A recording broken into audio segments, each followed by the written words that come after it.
ነገር አሟልቶ ትዳር ጓግቶ እየጠበቀኝ እቀበልሻለሁ ሲለኝ ደግሞ እኔ እንደዚህ አላስከፋሁም። ምክንያቱም ተዋውቃችኋል በሽምግልና ብዬ ገባሁ እሱ ጋር። ከዛን ገባሁኝና 3 ቀን 2 ቀን መታደር ተጀመረ። ከዛ አሁን እዚህ ጋር ነው የሚጀምረው ችግሩ ማለት ነው።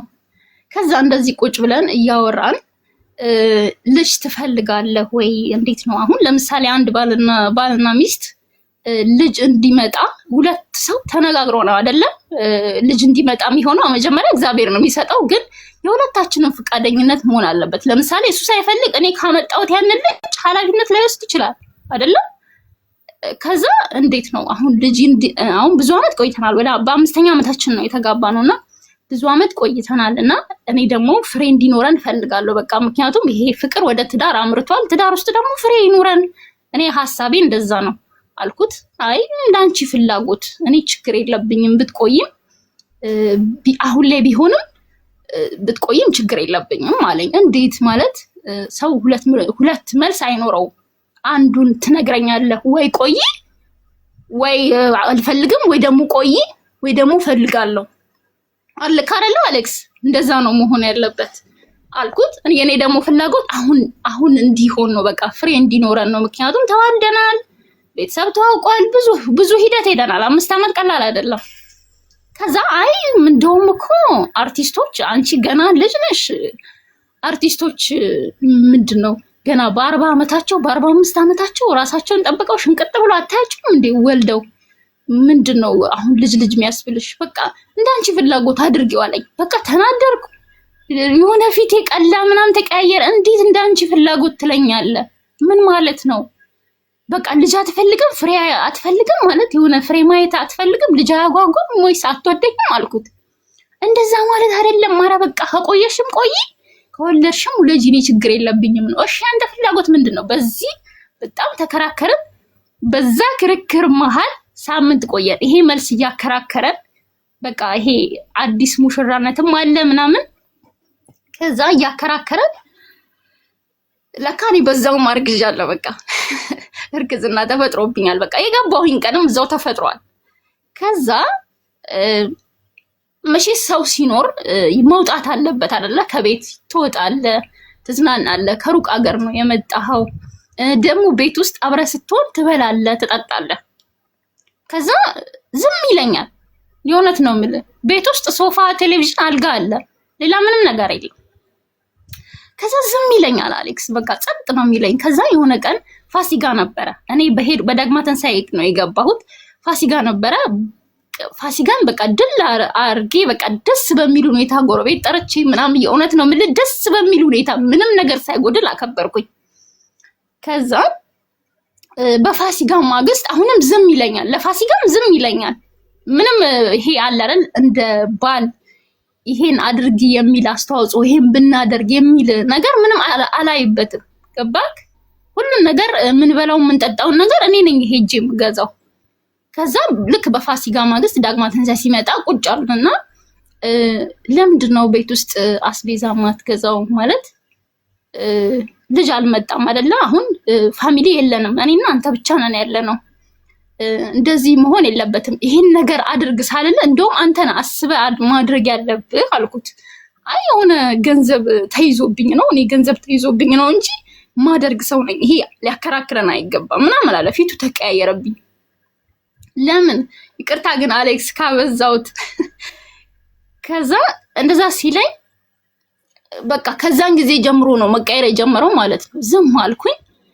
በዛው ምን እርጉዝ ሆንኩ። በቃ በዛው እርግዝና 1 ወር ሲሞላኝ ማመም ጀመረኝ።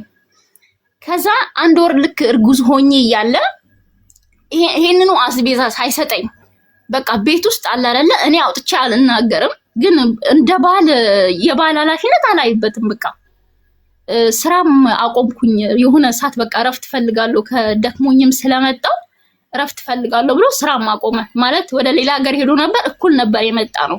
ከዛ አዳዲስ ስራ ወረቀቶቹን አስገብቶ የስራ ወረቀቶቹን ማስገብቶ አዳዲስ ስራ እየፈለገም አይደለም፣ እረፍት ላይ ነው ያለው። ኦኬ እሺ በቃ ችግር የለውም ብዬ እኔም ዝም አልኩኝ። ከዛ ዝም ነው የሚለኝ። በቃ ምንም ነገር የኔ ነው። ከዛ እንደዛ እያለ የሆነ መኪና ብንገዛ የሚል ጥያቄ አነሳብኝ። ምን አይነት መኪና አልኩት። እንደዚህ ብድር ጠይቀን ምናምን እንደዚህ እንበደርና ግማሽ ብር አስይዘን እንበደርና ከመንግስት የተወሰነ ፐርሰንት ያበድረንና ከዛ እየሰራ ይከፍላል መኪናው ምናምን አለኝ። ምን ያህል አልኩት። አንተ ምን ያህል አለቅ? እኔ ይሄን አክላለኝ አልኩት። እግዚአብሔርን ነው የምልህ። ቡኬን አሳየችው። በቃ ቡኬ ላይ የዛኔ ወደ 60 ሺህ ብር ምናምን የሆነ የሴት ቁሳቁስ ዕቃ ገዛዝቻለሁ። ከዛ 540 ሺህ ብር እንደዛ ብር አለኝ አካውንቴ ላይ ማለት ነው። ከዛ ባንክ ሄድን ምናምን። እሺ አልኩት። እሺ አንተ ምን ያህል ነው አካውንት ላይ ስለ አይ እኔ ምንም ነገር የለኝም ማለት አካውንቴ ላይ ምንም ነገር የለኝም፣ ተይዞብኛል፣ በሆነ ምክንያት ብር ተይዞብኛል። ከዛ እሺ አልኩኝ። ምንም አልተናገርኩኝም። የሆነ ህገወጥ መኪና ነው። ባንክ ስንሄድ የሆነ ህጋዊ መኪና ለመግዛት ባንክ ስንሄድ እኛ ያዝነው ብርና ብድር የምንጠይቀው ብር አልተመጣጠነም። ገባክ? ከዛ አይሆንም አሉን። አይሆንም ሲሉን የሆኑ ዝቅተኛውኑ መኪኖች አሉ መሰለኝ ከዚህ ከደጋሃቡር ነው ምናምን በኩል የሚገቡ ማለት ነው 6 ሰው የሚይዙ እነሱ መኪኖች በ300 እንደዚህ በ400 የሚል ማስታወቂያዎች ፌስቡክ ላይ እና እንደዚህ አናግሬያለሁ። ይሄን መኪና ካልገዛሽልኝ በቃ እኔ ራሴ ነገር እንዲኖረኝ ይገባል። የግል እስከመቼ ቅጥር ነው የምሰራው? በቃ እኔ ቅጥር መስራት የለብኝም። አንቺ ይሄ መኪና እኔ ቢይዘው አንቺ ራሱ ቁጭ ብለሽ ነው የምትኖሪው በቃ ምናምን አለኝ። ከዛ እኔ ምንም መጥፎ ነገር አላሰብኩም። እሺ በቃ ከቅጥር ይሻላል ምናምን አልኩት። ኧረ እኔ ችግር የለውም ከተጋዊ ከሆነ ግዛ ምንም ችግር የለውም እኔ እሰጥሃለሁ አልኩት። ከዛ እሺ በቃ እንደዚህ 70 ሺህ ብር አስገባ ብሎኛል ምናምን አለና 70 ሺህ ብር አካውንቱ ላይ አስተላለፍኩለት ወደሱ ማለት ነው። ወደ ባለቤቴ ገብቷል። ወደ ባለቤቴ 70 ሺህ ብር አስተላለፍኩለት። ከዛ በኋላ እኔ የአንድ ወር እርጉዞኜ በቃ አመመኝ፣ አጣደፈኝ። ለምን የሆነ የመጀመሪያ እርግዝና በተፈጥሮ የሚያመኝ አይነት ሴት ነው የነበርኩት በሰዓቱ። ከዛ ደግሞ ልክ ብሩን አስተላልፌለት ሳምንትም አልቆየሁም። በቃ መኪናው ከተሳካለ አስመጣ። ከዚህ ከሶማሌ በኩል መሰለኝ መኪናው የሚመጣው ካልተሳሳትኩኝ። አስመጣ።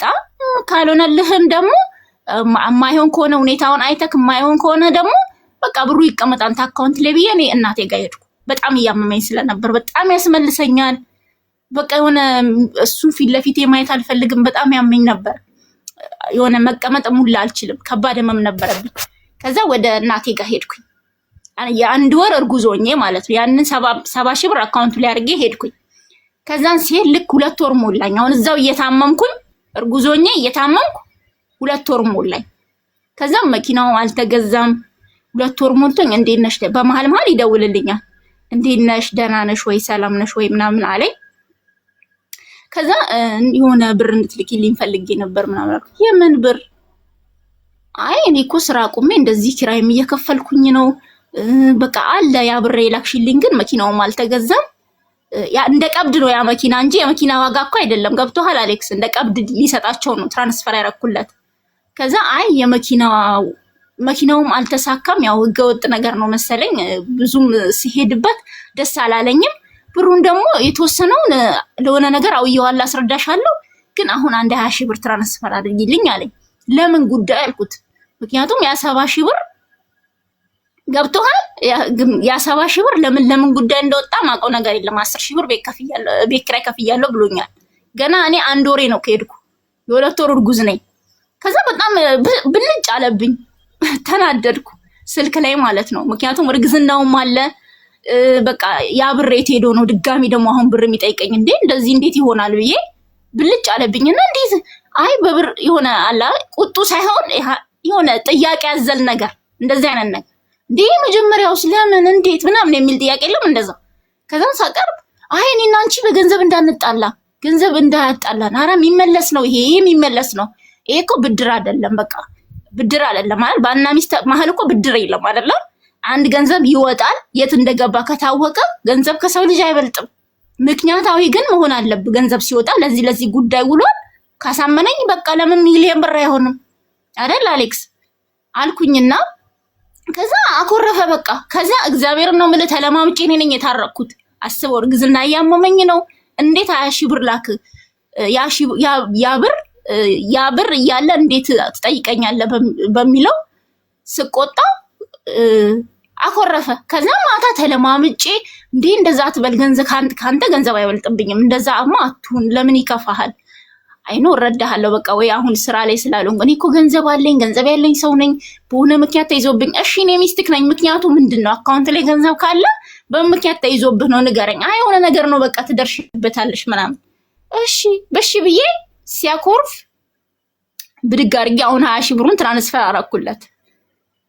ከዛ አሁን 3 ወር ጉዞ እንኩኝ ደግሞ አሁንም 1 ወር ሞላኝ ገባክ ስንት ብር ሆነ በ70 ሺህ ብር ላይ ስንት ሆነ 90 ሺህ ብር አይሆንም 90 ሺህ ብር አይሆንም ያን 20 ሺህ ብር ምንድነው አደርጋለሁ ያለኝ የሆነ ላፕቶፕ ገዝቼበት የሆነ ስራ ጀምርበታለሁ ነው ያለኝ ገባክ ኮንስትራክሽን ነው እሱ የሚሰራው መካኒክ ነው ምንም ላፕቶፕ ለምን እንደሚያስፈልግለትም እኔ ደንቆሮ አይደለም አውቃለሁ ግን ለምን አስፈልጎክ ነው ስለው አይ የሆነ እንደዚህ ቢሮ ነገር ላይ ስራ አግኝቼ ላፕቶፕ አስፈልጎኝ ነው ቢሮ ኮምፒውተር የለውም አይ የግል ያስፈልጎኝ ነው እሺ ብዬ አልኩኝ። አሁን 3 ወር ሲሞላኝ ስራ አላገኘውም ደግሞ እሱ ለኔ በቃ አላላል ትዳር ውስጥ ሲገባ ምንም አይነት ንጹህ ልብ ስለሌለው ሲቪውን ቢያስገባም ስራ ጥምም አለበት ጠመመበት በቃ እኔ 3 ወር ጉዞኛለሁ ስራ ምንም የለውም ስራ አላገኘም ከስር የሚስቁ ሰዎች አሉ።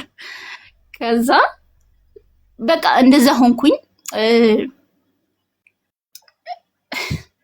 ሀሳቤ ተሰረቀ እና እንደዛ እያመመኝ 3 ወር ሞላኝ። አሁንም ላኪልኝ እንደዚህ የቤት ኪራይ አለኝ እዛው እኔ ገና የ3 ወር ጉዞኝ ማለት ነው ላኪልኝ ሲለኝ እሺ አልኩኝ። ቤት ኪራይ ቆጥሮብኛል ያ የላክሽልኝን ብር ጠፍቶብኛል ላኪልኝ ሲለኝ እሺ ብዬ አሁን 12000 ብር ትራንስፈር አደረኩለት። እኔ 4 ወር እርጉዝ እስከመሆን 100,000 ብር አይሞላም 100,000 ብር ሆነ።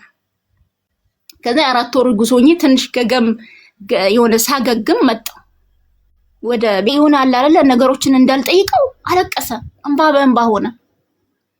የሆነ በቃ ሲያለቅስ በቃ አውቀዋለሁ አስተካክላለሁ ምናምን ብሎ ጉልበቴን ያዘኝ። እርጉዝ ነኝ በዛ ነኝ ምን ልናገር ምንም መናገር አልቻልኩም ዝም አልኩኝ። በቃ ጉልበቴን ይዞኝ በቃ እንዳትናገሪኝ አስተካክላለሁ ነገሮችን ልክ እንዳልሆንኩ አውቃለሁ ምናምን ሲለኝ እሺ አልኩና ዝም አልኩኝ። ከዛ ስራ አገኘ ልክ እኔ ቤት ስገባ እኔ ቤት 4 ወር ጉዞኝ ከእናቴ ቤት መጥቼ ቤት ስገባ ስራ አገኘ ተደወለለት። ከዛ ሄደና ሲሄድ እግዚአብሔርን ነው ምንም ምን ትበያለሽ ምን ትጠጫለሽ ምንም አላለኝ። ቤቱ ባዶ ነው ቤት ኪራይን የላኩለት ተከፍሏል።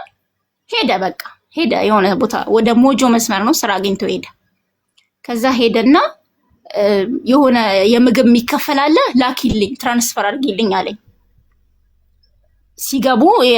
ሳይት ሲገቡ የሚከፈል ብር አለ መሰለኝ የምግብ ተብሎ ማለት ነው። እሺ አልኩኝና ትራንስፈር አደረኩለት። አሁንም የሆነ እሱ ትንሽ ብር ነው ብዙ ብር አይደለም። የመጀመሪያ ከሰሩ በኋላ የሚቆረጥባቸው አለ ከደሞዛቸው ላይ ግን የመጀመሪያ የሚከፍሉት ብር አለ መሰለኝ ትራንስፈር አደረኩለት። አስበው እኔ እዚህ ጋር እርጉዝ ነኝ ባዶ ቤት ውስጥ ነኝ የምበላው ነገር የለኝም ግን እሱ እዛ ኮንስትራክሽን ላይ ሆኖ ገና የሚበላው ምግብ እኔን ሲያስከፍለኝ ማለት ነው። ከዛ እሺ ብዬ ላኩኝ። ከዛ 3 ወር ቆየ።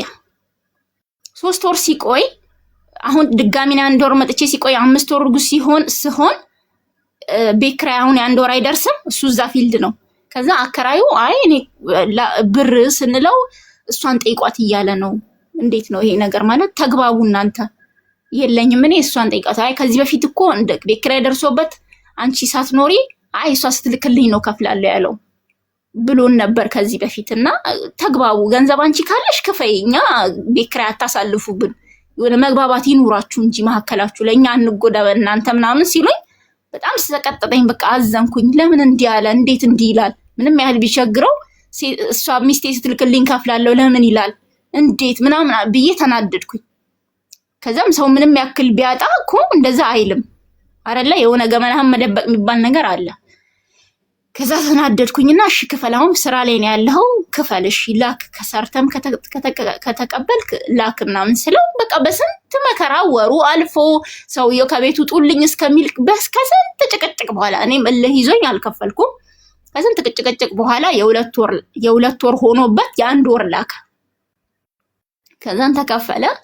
3 ወር ሞልቶት የ2 ወር ደሞዝ ተይዞብኛል እያለ መጣ 3 ወር ቆይቶ ማለት ነው። እኔ ዛኔ ስንት ወር እርጉዝ ሆንኩኝ? የ7 ወር እርጉዝ። 3 ወር ሙሉ ራሴን በራሴ ነው ማበላው ማጠጣው፣ ብቻዬን ነው ምተኛው። ቀዝቃዛ ቤት ውስጥ ነው ቤቱ። እንደዚህ ምን ልበል፣ በጣም ቀዝቃዛ የሆነ ሴፍቲ ላይ ነው የተሰራው። መጨረሻ ላይ በሱ ምክንያት በቅዝቃዜው ምክንያት ልጄንም አጥቻታለሁና እንደዛ የሆነ 3 ወር ቆየሁኝ ብቻዬን እዛ ቤት ውስጥ ማለት ነው። መጨረሻ ላይ ሲመጣ ኦኬ እንኳን ደህና መጣክ ተቀበልኩት በጥሩ ሁኔታ። የሆነ ባላን ሚስት ከባሏን እንደምትቀበለው ሁኔታ ጭቅጭቅ የለ፣ ስድብ የለ፣ ግልምጫ የለ። የእውነት ነው የምልህ። ግን በቃ ምንም አይነት የሆነ የትዳር ኃላፊነት የሌለው ሰው የለ። ልትናገረው ስትል ምንም እንድትናገር የማያደርግ ከዛ መጨረሻ ላይ እንደዛ አልኩኝና መጣ። እሺ ተቀበልኩት። እሺ ቤት ውስጥ አስቤዛ አሟላ፣ እኔ በጣም የሚያስፈልገኝ መሰረታዊ ነገር አስቤዛ ነው አሟላልኝ አልኩት። ልክ እንደመጣ ቆይ አሟላለሁ ምናምን አለኝ። እሺ አሟላለሁ አለኝ። ከዛ ሳየው ምንም ነገር አይገዛም፣ ምንም ነገር። የእውነት ነው እግዚአብሔርን አሌክስ፣ የዛኔ እኔ እርጉዝ እያለሁ 1 ሊትር ዘይት 150 ብር ነበረ። ምግብ እየሰራው አሳይቼው፣ ሽንኩርት ጥጄ አሳይቼው ሂድና ዘይት ገዝተና ብዬው ሂድና አስገድጄው ማለት ነው። ይኸው ዘይት የለም ብዬ አስገድጄው ሄዶ የ150 ብር ዘይት ገዝቶ ሲመጣ እንዴት አድርጎ እንደሰጠኝ፣ ዘይት ለካ 150 ብር ገብቷል ብሎ እንዴት በቃ ፊቱን እያጠፋ እንደሰጠኝ ማለት ነው። ከዛ እሺ ቤት ውስጥ አስፈጭ ስለው የሆነ የነበረው አለቀ የሚል አይነት ወንድ ማለት ነው። የነበረው አለቀ የሆነ የነበረውን እኮ እሱ አይደለም የሚያዘጋጀው፣ ገባክ? የሆነ የነበረው አለቀ እንደ በቃ ምንም አይነት አስተዋጽኦ ሳይኖረው እንደዛ በቃ እየተናደድኩኝ 7 ወር ሞላኝ። ከዛ በቃ በንዴት ሳየው ስራ ሰርቶ መጥቶ፣ እሺ ከዛ በፊት ስራ የለኝም ብር ተይዞብኛል ነው። 3 ወር ሰርቶ መጥቶ ግን ቤት ኪራይ አልከፍልም ብሎ እኔን ሲያስከፍለኝ፣ ሰዎቹ እኔን ሲጨቀጭቁኝ፣ እኔ ደግሞ ራሴን በራሴ ሳበላ ሳጠጣ ያለውን ስሜት ታውቀዋለህ። ህመም አለ፣ ብቸኝነት አለ። እርጉዝ ሆነ ምን አይነት ባል ነው የገጠመኝ፣ ምን አይነት ወንድ ነው የሚለው። በቃ 5 ዓመት ሙሉ ያ ፍቅር ውሸት ነበር። ሰርግ እናረጋለን፣ ቀለበት እናረጋለን። እሱን እርሳው፣ አይታሰብም። ለአንቺ እንደዚህ ታጌጫለሽ፣ ከቤተሰብ ጋር እንታረቃለን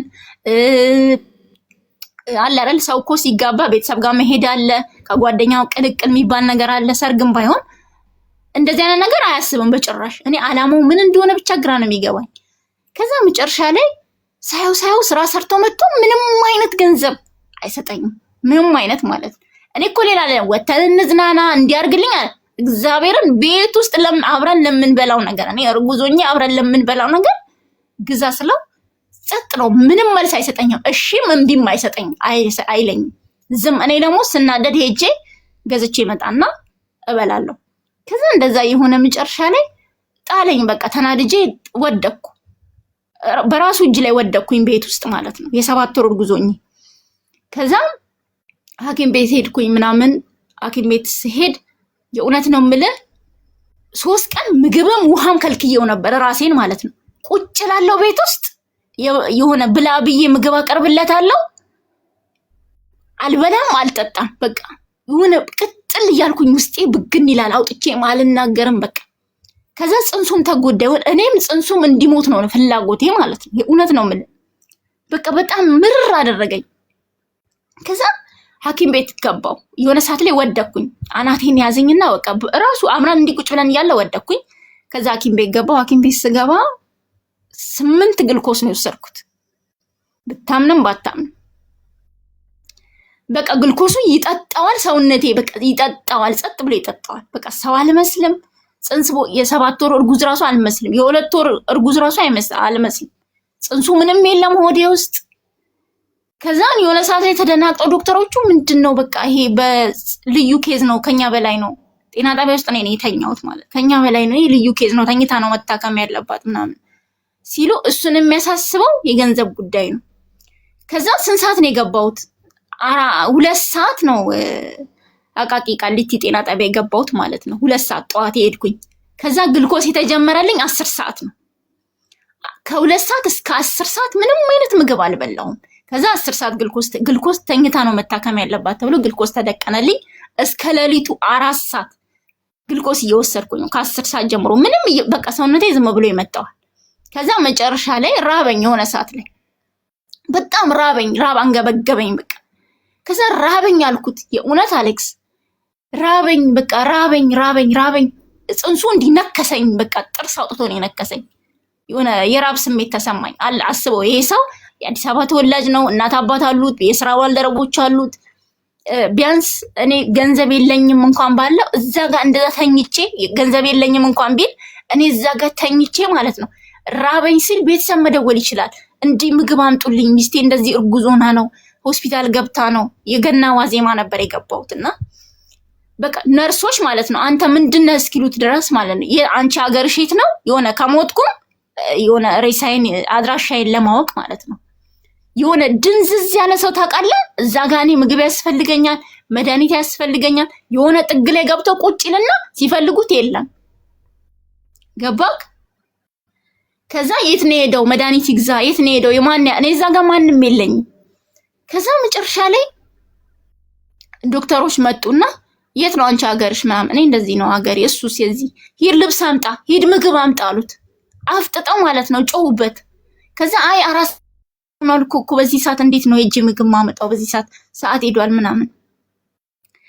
ከዛ ምንም አላልኩም። 4 ሰዓት ላይ እንደዛ ነክሶኝ ጽንሱ ራብ ነክሶኝ ቀጥ አለ። ከዛ ዝም አለ። የራብ ስሜቴ ጠፋ በቃ። ከዛ ግን የሆነ ሰዓት ላይ በጣም እያለቀስኩኝ ራበኝ፣ ምግብ ብያለሁ። ከዛ ነርሶቹም የሆነ ሰዓት ጥለውኝ ጠፉ፣ እሱም የለም። ከዛ እኔም እንቅልፍ ወሰደኝ። ከዛ መጥቶ የሆነ ሰዓት ላይ 6 ሰዓት ላይ ስነቃ ግልኮሱ እየወሰደ አይደለም፣ ከእጄ ላይ ቆሟል፣ እየወሰደ አይደለም። ከዛ ሳይ አጠገቤ አልጋ አለ፣ ተኝቷል እንቅልፉን። እኔ ምንም ብርድ ልብስ አልለበስኩም። የሆኑ የጤና ጣቢያ ብርድ ልብስ ታውቀዋለህ፣ በጣም ብርድ ያንገበግባል። እሱም ምንም ልብስ አልለበሰም። ከዛ ተኝቷል። ከዛ በኋላ እኔ በቃ ከፋኝ፣ በዛ ሰዓት ማለት ነው ማርያምን ከፋኝ በቃ። ከዛ ጠዋት ተነሳውኝና ሂድ ምግብ አምጣልኝ አልኩት። በቃ የሆነ አዲስ ስልክ ነበረኝ ቤት ውስጥ ከዱባይ ይዤ የገባሁት ማለት ነው። ከዛ ሂድና እሱን ስልክ ሽጠኸው ለኔ ምግብ አምጣልኝ አልኩት። ከዛ በፊት በመሃል እንደዚህ ብሩን እንደዚህ ናኪልኝ እያለኝ እያለ እሱ ፊልድ እያለ ሄጄ የሆነ መሬት ገዝቼበታለሁ፣ ሙሉ ብሩን ማለት ነው። ባዶ መሬት ገዝቼ አሳጥሬ አስቀምጫለሁ፣ ወደ እዚህ ዟይ አካባቢ ማለት ነው።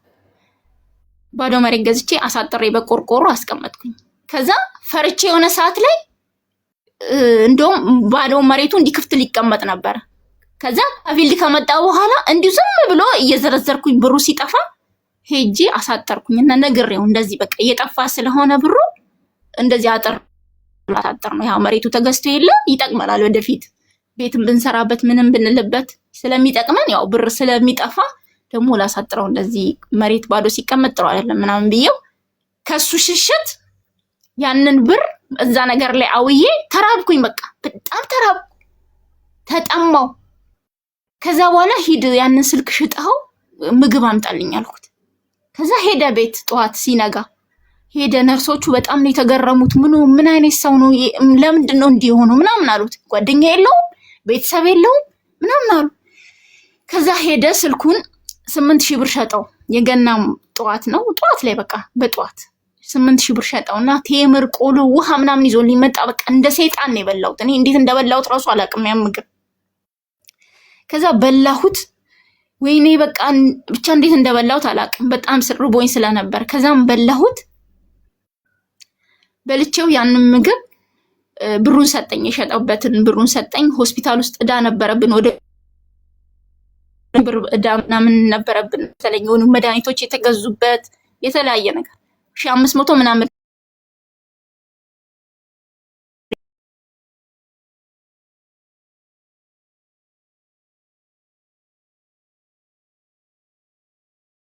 ካሁን ቤተሰብ ጋር ይዞኝ ይሄዳል። ካሁን እናት አባት አሉት።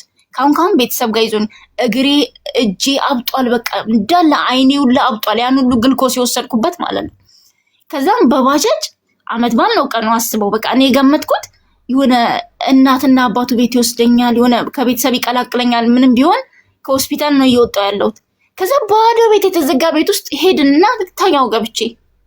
ከዛ ተኛውኝ ገብቼ። ከዛ ከፋኝ፣ በጣም ከፋኝ። ምክንያቱም ጤነኛ እያለው እርጉዝ ከመሆኔ በፊት ገንዘብ እያለኝ ምናምን ወደ ቤተሰቡ እንሂድ እያለ ይዞኝ ይሄዳል። በቃ ቤተሰብ ጋር ምን ይዘን እንሂድ ነው የሚለኝ። ማርያምን አሁን እኔ እሱን እንደዚህ ለመታዘብ ሳይሆን የሆነ ራስ ወዳድ ከመሆኑ የተነሳ ምን ይዘን እንሂድ፣ የሆነ ነገር ምን ይዘን እንሂድ ነው የሚለኝ። እኔ ለሆነ ነገር ለማስገዛት ማለት ነው እንጂ እንደዚህ እንሂድ አይለኝም። አሁን ላይ ገንዘብ ስለሌለኝ ከሆስፒታል እንኳን ስወጣ ባዶ ቤት ነው ይዞኝ ይገባው ማለት ነው። እኔ ደግሞ የሆነ ፊል ያደረኩት ወደ ቤት ባዶ ቤት እንሄዳለን አይደለም፣ እዛ ነው ያደርኩት ሆስፒታል። ከዛም በቃ ተሰማኝ። ያንን ብር ተቀበልኩት፣ 4000 ብር ነው እንደዚህ ተቀበልኩትና ሻንጣዬን አስተካከልኩኝ ምናምን። በቃ መውለጃዬም ደርሷል፣ እኔ እየታመምኩኝ ስለሆነ ልሄድ አልኩት። ከዛ ሄድኩኝ እናቴ ጋር፣ በቃ ወደ ቤተሰብ ጋር ሄድኩኝ። ከዛ እኔ በቃ ኪራይ ከሚቆጥርብኝ ለምን ከዛ በፊት ያን ሁሉ ወራት እኔ ነኝ በሰበብ አስባብ እየከፈልኩ የነበረው የኪራዩን ማለት ነው። ከ7 እና ከ8 ወራት ውስጥ እሱ ቢያንስ የ2 ወር ቢከፍል ነው ገባክ? የ2 ወር ነው የከፈለው። ከዛ በኋላ በቃ እኔ ኪራይ ከሚቆጥርብኝ ወደ ስራ እየተመለስኩኝ ስለሆነ እቃውን ሰብስቤው ቤተሰብ ጋር አሽጌ ላስቀምጠውና አንቺ ወልደሽ ስትመጪ አንድ ላይ እንገናኛለን እቃውን ይዘን። ከዛ አዲስ ቤት ተከራይተን መኖር እንጀምራለን። ገና አሁን አንቺ 7 ወር ነሽ፣ 2 ወር ትቆያለሽ እዛ ወልደሽ፣ ገና 2 ወር 4 ወር ነው ይሄ ሁሉ ቤት ኪራይ ለምን ከፍላለሁ አለኝ። ከዛ እሺ እኔ አሁን ቤቴ የምወልድ ቢሆንስ ምናምን ስለው ቤትሽ የምትወልጂ ከሆነማ እኔ ከፍላለሁ። ያው የመጀመሪያ መውለድ ደግሞ እናቴ ጋር ነው እኔ መሆን የፈለኩት። ሄድኩኝ በቃ ቤተሰብ ጋር መሆን ፈለኩ። በቃ እዛ ጋር ብቸኝነት ተሰማኝ። እዚህ ጋር አታምሜ ሆስፒታል ውስጥ እየተኛው እየተራብኩኝ ምን እንደውም የሆነ ሰዓት ላይ እንቅልፍ ሲወስደው ፎቶ አነሳሁት። ማርያምን እንዴት እንደዚህ አይነት ጭካኔ ለምን ራበኝ እያልኩኝ ምንም የማይሰማው ሰው። ከዛ በቃ አስበው ሆስፒታል ስገባ ስልኬን ሽጬ ነው ተሰማኝ። ከዛ ሄድኩኝ በቃ እናቴ ጋር ሸኘኝ አልኩት። በቃ እየከፋኝ እንደማልመለስ ግን አቅ ነበረ። የእውነት ነው የምልህ ወደ ቤቴ ሊመልሰኝ እንደማይችል አቅ ነበር። ለምን ከዛ በፊት ምን አለ መሰለህ ይሄ ሁሉ አመት እቺን የሰራሹ ይለኝ ነበር በመሀል ማለት ነው። ይሄ ሁሉ አመት እቺን የሰራሹ በቃ ይሄን ያህል ሰርተው እኮ መኪና ይገዙዋሉ። በቃ ሁሌም የሚያነሳብኝ እንደዛ ነው። ማርያምን አሌክስ እንትና እኮ የኛ ሰፈር ልጅ እኮ እንዲሄዳ ሚኒባስ ገዝታ አብረው ተጋብተው የሆነ ሚኒባስ ገዝታለት ስራ እየሰራውን እንደዚህ እኮ ነው። ሁሌስ እንደዚህ አይነት ወሬ ነው የሚያወራብኝ ማለት ነው። እንደዛ ነው እንዴ ለካ ብዬ ያንን ነገር ገዝቼ ካስቀመጥኩኝ በኋላ ሳየው ምንም አያበላም፣ አያጠጣም፣ ምንም ኃላፊነት አይወስድም። በቃ ተቀየረ። ያንን መሬት ከገዛውኝ በኋላ ተቀየረ። በቃ ቅይር አለ። የባሰ መጀመሪያውንም የሚሆን ሰው አይደለም። የባሰ በቃ ትዳሩንም ለማፍረስ እቃውንም ጭራሽ ሰብስቦ ለመግባት ያንን አሁን አልጋና ሶፋ ምናምን ትዳር ፈላጊ መስሎ ለመታየት ይሄ ሰው በቃ እንዲህ እቃ እኮ አሟልቶ ትዳር ይፈልጋል ወይ ባይሆንለት ነው እንጂ ባይሳካለት ነው እንጂ ትዳር ይፈልጋል እንድለው ነው ያንን ነገር የገዛው ገባክ? እና የሆነ ነገር ሳነሳ አንተ እኮ ለትዳር እንደዚህ እንዴት ይሆናል እንዴት ነው ስለው እንዴት ነው ግን አንተ ትዳር ልትመራ ያሰብከው እንዴት ነው ለምን ብዬ ሳነሳበት አይኔ ትዳር ባልፈልግ እኮ ይሄንን እቃ እኮ አልገዛም። ይሄ ህፃን ልጅ ስታለቅስ አሻንጉሊት ሰታ አፏን እንደምታዘጋው ማለት ነው ገብቶሃል? አሁን ህፃናት ሲያለቅሱ አሻንጉሊት ስታቀርብላቸው ዝም ሊሉ ይችላሉ። እኔም እንደዛ ነበርኩኝ በሰዓቱ። የሆነ ለትዳር ብቁ አይደለህም፣ ትክክለኛ ሰው አይደለህም፣ ተው እንደዚህ አይደለም ትዳር የሚመራው ስለው ያንን እቃ የሚያሳየኝ ልክ እንዳሻንጉሊቷ ነው ገባ? እኔ ትዳር ባልፈልግ እንደዚህ እቃም ገዛ ነበር እንደዚህ ሆን ነበር ነው የሚለው። ግን እሱ ለትዳር የሚሆን ሰው አይደለም በጭራሽ ማለት ነው። ግን ከዛ በፊት ጥቅም ፈላጊ መስሎ አይደለም የሚታየው ማለት ነው። ከገባክ በኋላ ነው። ሰው ወንዶች አሁን ብልጥ ሆነዋል። ማርያምን ነው የምለው አሌክስ። ይሄ በሶሻል ሚዲያም ሆነ በአካልም ተዋውቀዋቸው እቤት ውስጥ ነው በደላቸው የሚጀምረው። መጀመሪያ ገንዘብ ስለጠይቅ ገንዘብ ጠይቆኛል እኮ ይሄ ሰው ገንዘብ ፈላጊ ነው እንዳይባል በምንም እባብ ናቸው። በቃ በምንም አያስታውቁ ጥቅም ላይ የተመሰረተ ከሆኑ ማለት ነው። ይሄ ያልኩት ሁሉንም ወንዶች አይደለም። ጥቅም ፈልገው የሚመጡ ወንዶች ትዳር ውስጥ ሲገቡ ይሰማል። የኔ እናት ይሰማሻል? ያው ኦልሞስት ሰዓቱን ጨርሰናል። እሺ እኔ በጣም እንትን እያለን ስለሆነ ነው። በጣም እየተለጠጠ መጣ። ኦልሬዲ ሰዓታችንን ከጨረስን ኦልሞስት 10 ደቂቃ ራሱ አልፏል እና ልትነግሪኝ የፈለግሽው አጠር አድርጊውና ያው መውጣት ስላለብን ማለት ነው። እሺ ኦኬ። እና ኧረ ችግር የለውም። እሺ ሌሎችም ስለሚገቡ ችግር የለውም። እና ትዳር ውስጥም ገብታችሁ እስክታዩ ድረስ የሰው ልጅ በደንብ በቃ አለ አይደለ? ይሄ ስለተዋደድክ ምናምን አይደለም።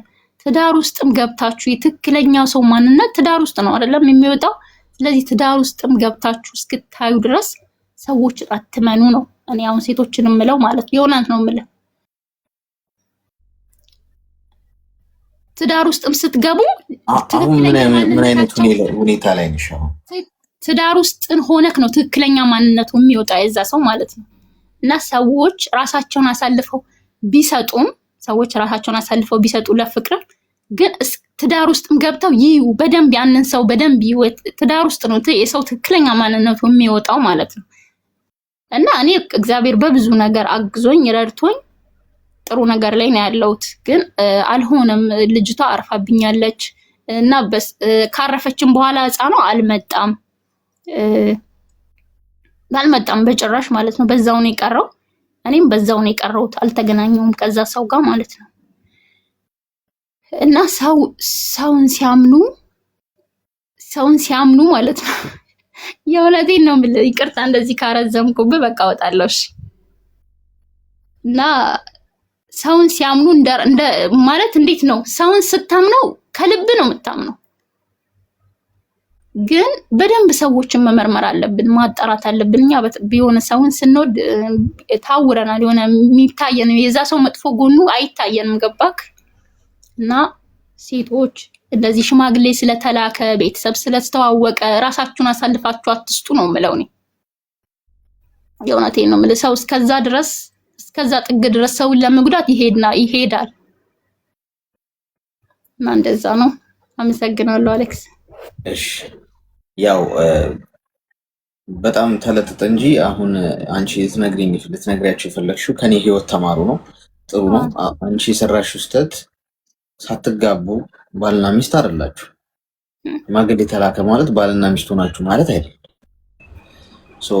ወንድ ልጅ ጋር ነገሮችን አጠናቆ በአግባቡ ስርዓቱ መንገዱን ተከትሎ ካልሄደና ቤቱ ከገባሽ የሚደርስብሽ ንቀት፣ የሚደርስብሽ መገፋት ይሄ ነው። ብዙ ጊዜ በነግራችሁ ያ ነው። ወንድ ልጅ እያየን እንጨምራለን፣ ችግር የለን፣ ያው እኮ ነው ደርሰናል፣ ያው ሽማግሌ ተልኮ አይደል፣ እሁድሽ አይደል፣ እያየን እናስኬደዋለን ሲላችሁ አትመኑት። እምላችሁ በምክንያት ነው። ምክንያቱም ከገባችሁ በኋላ ትናቃላችሁ። ኤኒዌይስ ተጠያቂነትም አይኖርም በዛ ሰው ዘንድ እና ዞሮ ዞሮ አንቺ ያሳለፍሽው ነገር አልፏል። ልጅሽን እንግዲህ ፈጣሪ ስላልፈቀደው ነው። እሺ እሱ እንደዛ ስላለ ሳይሆን ፈጣሪ ስላልፈቀደ ነው። ህይወት ደግሞ ይቀጥላል። ወደፊት ከባለፈው ስህተትሽ ተምረሽ እንደገና አዲስ ገጽ አዲስ ምዕራፍ መክፈት ትችያለሽ። እሺ በርቺ። እሺ አመሰግናለሁ አሌክስ። እሺ አመሰግናለሁ።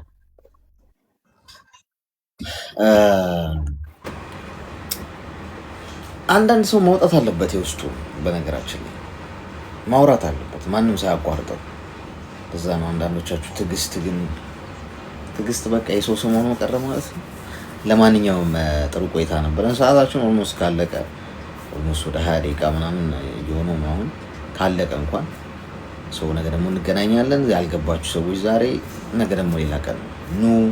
ከፍቷችሁ ከሆነ ጨንቋችሁ ከሆነ የሚያዳምጣችሁ ሰው ከሌለ መጥፎ ቀን እያሳለፋችሁ ተስፋ በመቁረጡ አይነት ሁኔታ እየተንገዳገዳችሁ ያላችሁ ሰዎች ኑ። እሺ አዳምጣችኋለሁ። ጊዜን የሰጠ ፈጣሪ ነው። በነፃ 24 ሰዓት በነፃ ሳልከፍል እንዲሁ ከሰጠኝ እኔ ደግሞ ለእናንተ 1 ሰዓት ተኩል ያህል ሰጣችሁ። ያን ያህል ብዙ ከባድ ነገር አይደለም። መፍትሄ የሚሰጠው ፈጣሪ ነው። እናንተ ግን በምክንያት የውስጣችሁን ነገር ልትገላገሉ ትችላላችሁ። ይሄንን ነው ፋሚሊ ታይም ነው። ከዚህ በኋላ ያው የእናንተ ቀን ነው ዛሬ እሁድ። ገብታችሁ ደግሞ ከዚህ በኋላ እስቲ አፌን ልዝጋኔ ዝም ብዬ ደግሞ ላዳምጥ። ከሰኞ እስከ ቅዳሜ ማውራ ከሆነ አትሊስት እሁድ ቀን ደግሞ የእናንተ ሰዓት ነው። ገብታችሁ ገስትም ላይ ምናምን መጫወት ትችላላችሁ። ጤናና እድሜ ይስጣችሁ፣ ክፉ አይንካችሁ። በሄዳችሁበት ሁሉ በረገጣችሁበት መሬት ሁሉ የሰው ፍቅር የሰው መውደድ ይስጣችሁ። የሰራችሁትን ይባርክላችሁ። ቆጥራችሁ ማትጨርሱትን ደስታ ይስጣችሁ። ሀዘን ችግር ቤታችሁ አይግባ። ጤና ይስጣችሁ። አትታመሙ። ሐኪም ቤት ሆስፒታል ስትሄዱ ሰው ለማገዝ ለመጠየቅ እንጂ ይሁን እናንተን ግን ክፉ አያችሁ።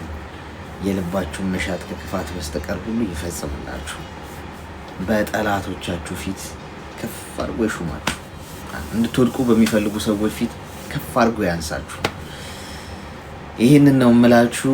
ነገ እንገናኛለን። ያው ስራ ያለባችሁ መሄድ የምትፈልጉ ያው ጨርሰናል። ቀዶ ጥገናችንን ነገ በተመሳሳይ ሰዓት እንቀጥላለን። ትንሽ አርሊ ለማድረግ ሞክራለሁ ከነገ ጀምሮ በጊዜ ለመጀመር። እስቲ ሞዴሬተሮች ካላችሁ አንድ ሰው ላስገባና ከዛ እናንተ እርስ በርስ እየተሳሳባችሁ አውሩ። ዛሬ ቀኑ እሁድ ነው። ስለዚህ የእናንተ ቀን ነው የሚሆነው። እንደዚህ ልክፈለው አይደል? 9 ትንንሽ ላድርገው። ማን ያለው አንድ ሰው ላስገባና ጻፉልኝ ኮመንት። ከዛ እኔ አንዳንድ ነገሮች ልስራ ሚዩት አድርጌ ከዛ እናንተ ትጫወታላችሁ። ሰላምዬ አመሰግናለሁ። እሺ አታርፍድ። እሺ ሞዴሬተር የሆነ